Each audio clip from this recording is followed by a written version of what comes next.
महाराष्ट्र में बारिश नहीं हुई है। पिछले कई वर्षों में हमने देखा है कि मेरी मांग सिर्फ एक मंत्री महोदय से इतनी है कि हमारे जो किसान बोई से लेके कटाई तक जो मेहनत करते हैं, जो उनकी लागत लगती है, मुझे आपसे सिर्फ एक ही अपेक्षा है कि हमारे महाराष्ट्र को आपके नजरों के सामने अपनी आंखों से देखकर उनकी स्थिति, जो उनकी मेहनत, जो उनकी लागत लगती है शुरुआत से कटाई तक, उन्हें राज्य सरकार को आपने, अध्यक्ष महोदय, आपने आदेश देना चाहिए कि राज्य सरकार ने उनसे सीधी खरीदी करनी चाहिए, ना कि बिचौलियों को बीच में रखना चाहिए। आज बिचौलियों की परिस्थिति देखिए, बिचौलियों के घर देखिए, उनके बच्चों की एजुकेशन देखिए, उनके पास गाड़ियां देखिए, और किसानों के पास रहने को आज भी मिट्टी का घर ही है, उसके अलावा कुछ नहीं है। इसलिए मैं मंत्री महोदय से और अध्यक्ष महोदय से एक ही विनंती करूंगी, जो भी खरीदी करनी है बिचौलियों को बाजू में रखकर राज्य सरकार ने किसानों की खरीदी सीधी उनसे करनी चाहिए, और 1.5 गुना ज्यादा भाव किसानों को राज्य सरकार ने देनी चाहिए, जिससे उनको जिंदगी में श्योरिटी होगी, कुछ ना कुछ उन्हें श्योरिटी लेकर अपनी जिंदगी में आगे बढ़ेंगे। आज किसी बच्चों को, किसानों के बच्चों को अगर शादी के लिए किसी लड़कों को पूछते हैं तो किसानों के बच्चों से शादी करने के लिए कोई लड़की तैयार नहीं होती कि किसान का बच्चा इनके घर में खाने को भी नहीं मिलेगा। यह परिस्थिति आज हमारे देश में है। बिजनेसमैन हो या एजुकेशन फील्ड से कोई बिलोंग करता हो, शादी करना पसंद करते हैं। किसान पे इतना बड़ा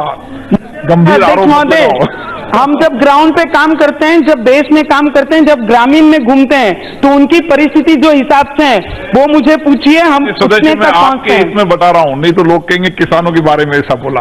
किसान के बच्चों के बारे में कह रही हूँ, किसानों के बारे में नहीं। किसान के बच्चों के लिए जब लेके जाते हैं रिश्ता तो बोलते हैं किसान का बच्चा, इनके घर में हम अपनी बेटी नहीं देंगे। ये हालत हमारे यहाँ थी। आज सूखे के लिए किसी ने बहुत अच्छा हमारे जिले के लिए कहा है, जमीन जल चुकी है,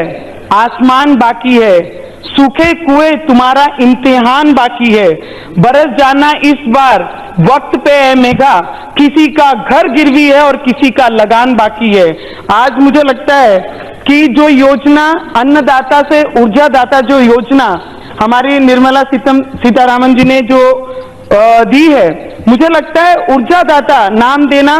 ये दिल को छूने वाली बात थी कि जिस तरीके से उन्होंने अपना फाइनेंशियली बजट पेश किया एक महिला होने के नाते। मैं आपसे एक रिक्वेस्ट करूंगी, आज खाद, सीड और पेस्टिसाइड जो स्प्रे यूज किए जाते हैं, ऐसे कई स्प्रे जो लोग यूज करते हैं, ऐसे कंपनियां, उसमें 70% डुप्लीकेट ये चीजें वापरी जाती हैं। और जब हम लैब में वहां पर भेजते हैं, मंत्री महोदय, जब हम लैब में वहां पे टेस्टिंग के लिए भेजते हैं तो वो 3 महीने उसके रिपोर्ट भेजने के लिए लगाते हैं, उसकी रिपोर्टिंग करने के लिए 3 महीने लगाते हैं। अगर रिपोर्टिंग के लिए 3 महीने लगाएंगे तो आप ये विचार कीजिए कि नकली खाद अगर जो अपने किसान अपने खेतों में यूज कर रहा है, अगर ऐसे 100 और लोगों ने वो डुप्लीकेट खाद अपने खेती में रखे, अपने फसलों में बोए, तो उनको कितने लोग उसमें फंसेंगे। तो आप लोगों ने 3 दिन या तो 10 दिन मैक्सिमम उसे टाइम देना चाहिए कि 10 दिन में आपका मैक्सिमम टाइम रिपोर्ट आपने इस पे देनी चाहिए। ये मैं विनंती आपसे करूंगी।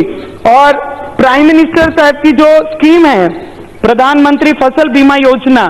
उसके लिए जब किसान ऑफिस में जाते हैं, फॉर्म भरते हैं या ऑनलाइन भरते हैं, उनकी चप्पलें घस जाती हैं जब फॉर्म में पढ़ने के लिए त्रुटियां उनके हाथ में देते हैं, मिस्टेक निकालते हैं कि ये कागज आपके पास नहीं है, तहसीलदार ने, पटवारी ने आपकी चौकसी की नहीं है, या इसमें आप पूरा फुलफिल कीजिए। जब किसान इतना अगर पढ़ा लिखा होगा तो वो घर में बैठ के ऑनलाइन भरेगा, ना कि वो तहसील में या पटवारी को बुला के उसे पूरी कंप्लीट करने की इजाजत दी। तो मुझे आपसे सिर्फ इतनी विनंती है, जो भी चीजें आप लोग कर रहे हैं, आज मुझे पता लगा कि मेजॉरिटी और माइनॉरिटी और कम लोगों में फर्क क्या होता है, क्योंकि सुबह 11 बजे से बैठी हूं और 8:30 बज गए हैं। सिर्फ वेट कर रही हूं कि मैं किसानों पे कब बोलना है, क्योंकि जब 2 बार आंदोलन हम लोगों ने हमारे जिले में और विदर्भ में किया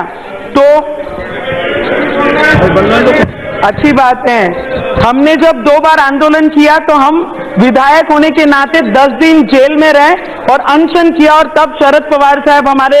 एग्रीकल्चर मिनिस्टर थे, तब उन्होंने 2000 करोड़ हमारे महाराष्ट्र को दिया। तो मैं आपसे मंत्री महोदय जी से सिर्फ इतनी विनंती करूंगी, हमारे महाराष्ट्र की कर्ज माफी को लेकर आपने एक सीरियस उस पर मीटिंग बिठानी चाहिए, क्योंकि राज्य सरकार को जब हम पूछते हैं 2 मिनट अध्यक्ष महोदय जी, सिर्फ 2 मिनट, हमारी कर्ज माफी हमारे महाराष्ट्र की होनी बहुत जरूरी है, क्योंकि जब हम राज्य सरकार से पूछते हैं तो बोलते हैं केंद्र सरकार ने हमें इतना फंड नहीं दिया कि हम पूरी कर्ज माफी कर सकें। तो मेरी आपसे इतनी विनती है कि हर राज्य को आप